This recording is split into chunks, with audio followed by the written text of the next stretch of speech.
go-to podcast for learning English. I'm Erin, and I'm so thrilled you're joining us today. And I'm Evan. Whether you're here to improve your listening, speaking, or overall English skills, you've come to the right place. So, Evan, let me start with a question. Have you ever felt completely lost when trying to follow a native speaker in conversation? Oh, absolutely. Especially when I was learning English. I'd sit there thinking, what language are they even speaking? It wasn't just the speed, it was how words seemed to blend together. What about you, Erin? Same here.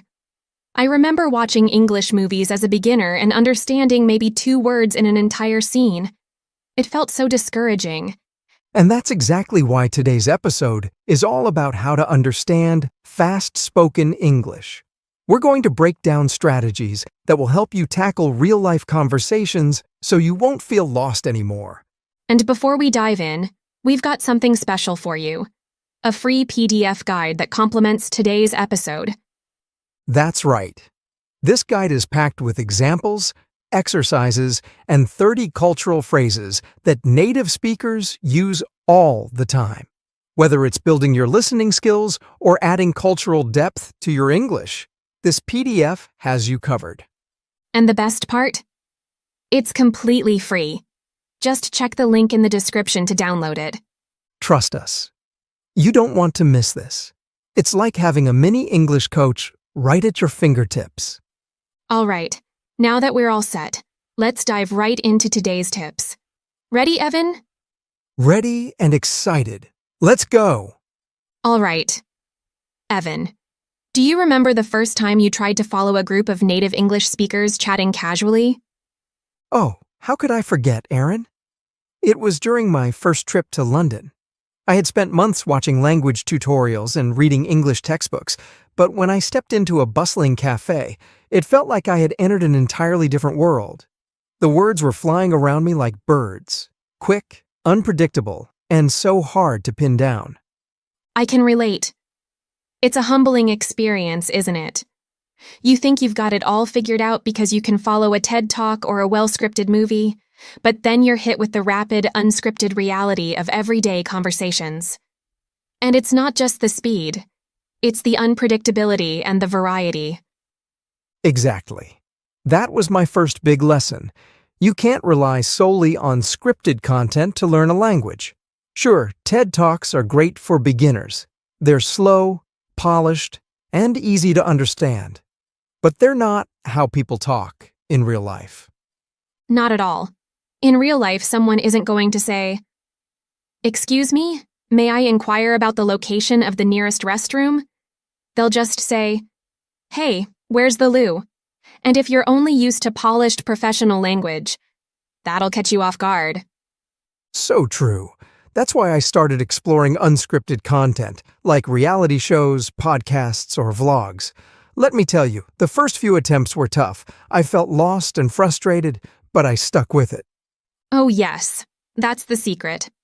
At first, it's like listening to music you don't understand, but gradually your ear adapts.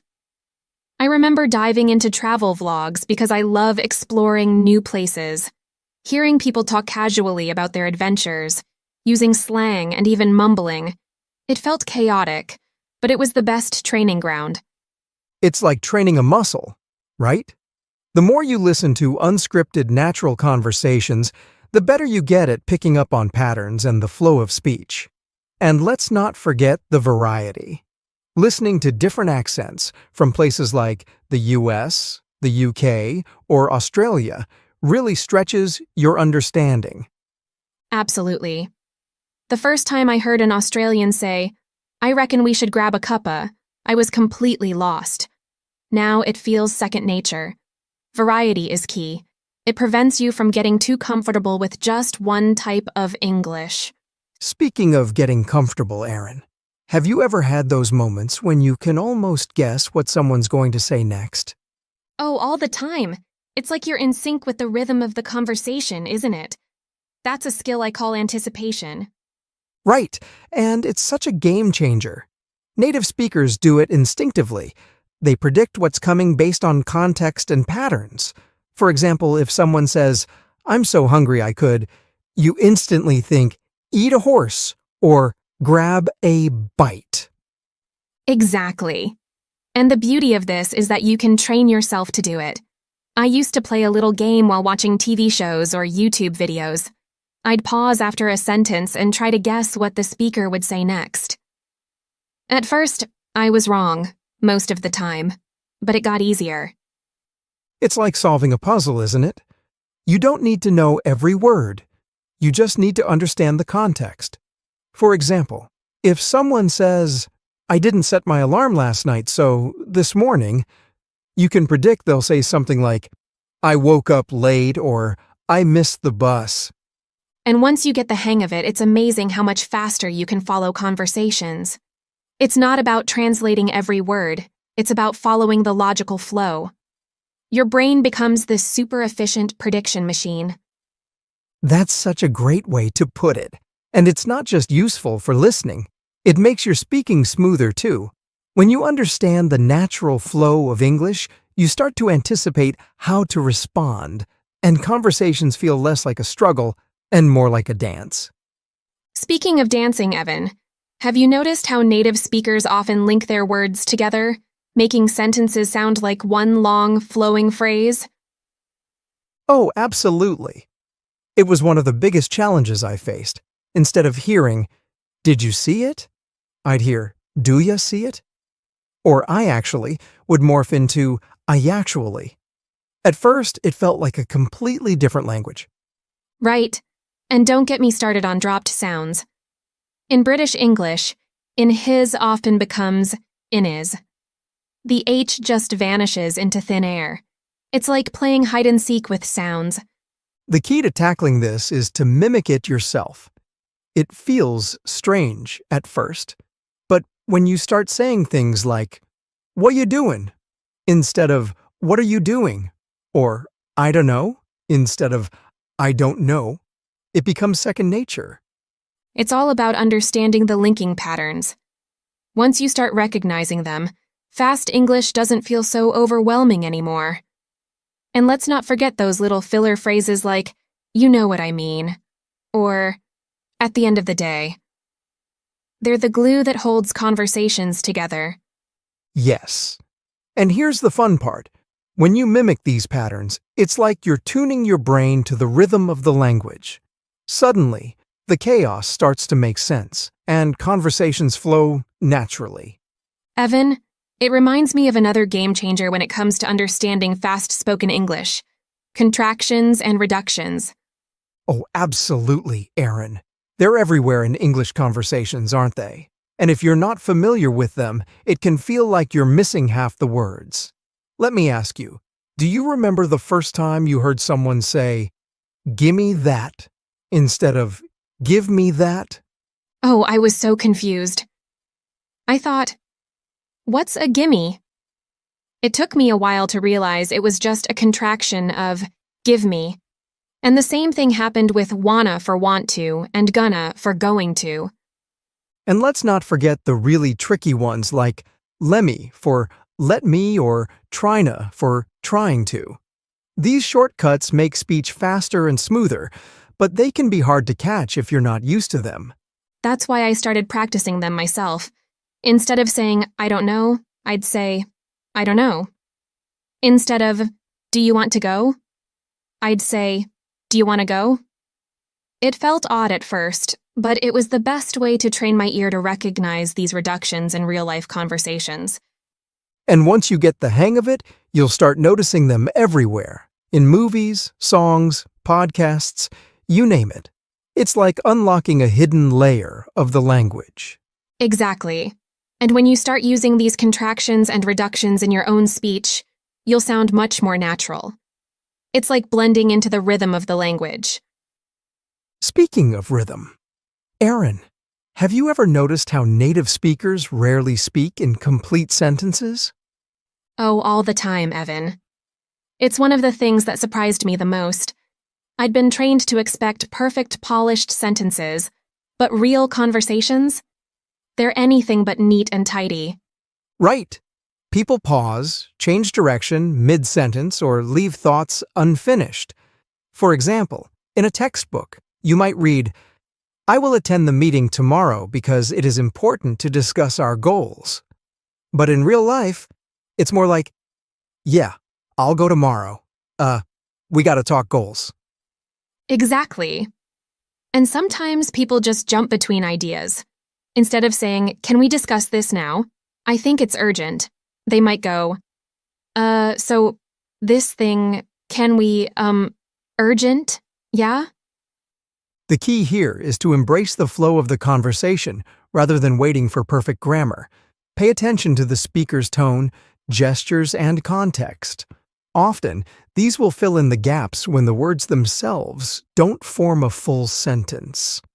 And honestly, Evan, most of us don't speak in complete sentences in our native languages either. We're just focused on getting the idea across, not following grammar rules to the letter. So true, Aaron. Listeners, here's the takeaway. Don't let incomplete sentences throw you off. Instead, focus on the essence of what's being said. Follow the speaker's flow and train yourself to understand meaning, even when the words are fragmented. That reminds me, Evan. Understanding meaning isn't just about words, is it? It's also about the culture behind them. Oh, absolutely, Aaron. And that brings us to another crucial tip, adding cultural depth. Think about how many phrases we use every day that make no sense if you take them literally, like, it's a piece of cake. Without context, you'd probably think we're talking about dessert. Exactly. Or how about break the ice? If you don't know the idiom, you might imagine someone smashing ice with a hammer. But really, it just means starting a conversation in a relaxed way. And humor can be a huge hurdle, too. Native speakers often joke or reference things tied to their culture, movies, sports, or even childhood games. If you're not familiar with those references, it's easy to feel left out. That's why building a cultural bank is so important. Watch shows, read books, or even follow memes from English-speaking cultures. The more you expose yourself to these little nuances, the easier it becomes to understand the context of conversations. And don't be afraid to ask questions. If someone says, it's not my cup of tea, and you're not sure what it means, just ask. Most people are happy to explain. Oh, and don't forget, our PDF guide is packed with 30 cultural phrases that native speakers use all the time. It's a great resource to start building your cultural knowledge. Once you familiarize yourself with these phrases and idioms, you'll find that even the most confusing conversations start to make sense. It's like piecing together a puzzle. You just need the right tools.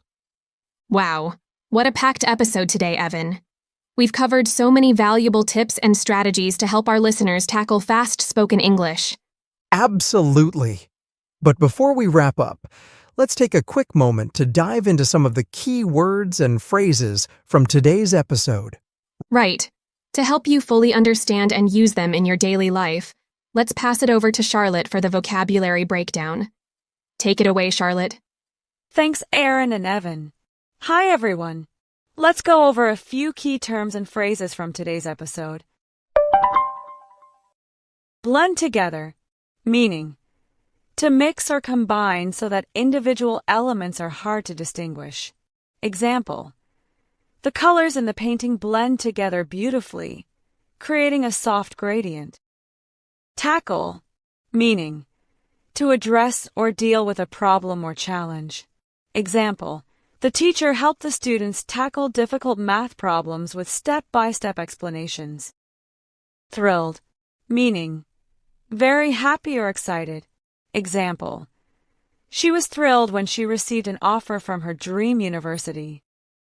Discouraging, meaning making someone feel less confident or enthusiastic. Example: failing the driving test twice in a row was discouraging, but she kept practicing. Reality check, meaning a situation that forces you to see things as they really are. Example: moving to a new city without a job was a reality check for him about how expensive life can be. Polished, meaning refined and perfect, often carefully prepared. Example: The presentation was polished and impressed everyone in the meeting. Caught off guard, meaning surprised or unprepared for something. Example: she was caught off guard when her boss announced her promotion during the meeting. Unscripted, meaning not planned or written in advance. Example: the comedian's unscripted jokes were the highlight of the evening. Training ground, meaning a place or activity where you develop skills. Example: internships are a great training ground for gaining real-world experience. Anticipation, meaning the act of predicting or expecting something. Example: the children waited in anticipation for the magician to reveal his next trick. Nuances, meaning small details or subtle differences. Example: the actor captured the nuances of the character's emotions perfectly. Piecing together, meaning to assemble or understand something step by step. Example: the detective spent hours piecing together clues to solve the mystery. And that's your vocabulary breakdown for today. Back to you, Aaron and Evan. Thanks, Charlotte. That was super helpful. Totally. Those examples make it so much easier to see how these words fit into real conversations. And with that, let's move to our closing thoughts. Remember, learning fast-spoken English isn't just about understanding words. It's about embracing the flow, the culture, and the rhythm of the language. And like we said earlier, practice and patience are your best friends. Every step you take brings you closer to fluency. Don't forget to grab the free PDF guide. It's a fantastic resource to reinforce what we've covered today. Thanks for joining us, everyone. Keep practicing, stay curious, and we'll see you in the next episode of the English Leap podcast. Take care and happy learning. Your progress doesn't end here. To continue advancing your English skills, click on the next video or explore the additional videos we've thoughtfully selected for you.